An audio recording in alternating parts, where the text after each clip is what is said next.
Mga balita sa labas ng bansa, bunsod ng banta ng matinding tagtuyot, sistema ng paggamit ng tubig sa California ay sinasaayos at bagong pananaliksik sa paraan ng paggamot sa mga may breast cancer isinagawa ngayon sa Washington, USA. Ito mga globalita namin kasama si Edwin Eusebio. Inihimok ngayon ni California Governor Jerry Brown, presidente ng estado, na magtipid sa tubig ng may 25%. Ito'y para makaraos ang mga ito sa matinding tagtuyot sa California.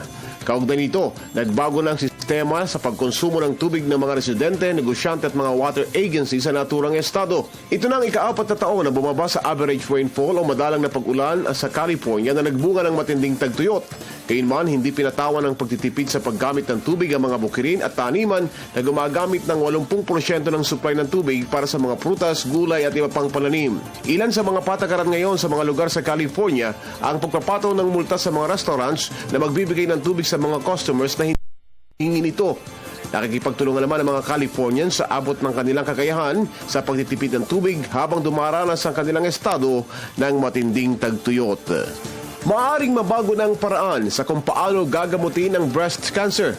Para sa mga may ganitong uri ng karamdaman, totoo itong nakakagulat at nagdudulot ng pangamba ng maagang kamatayan.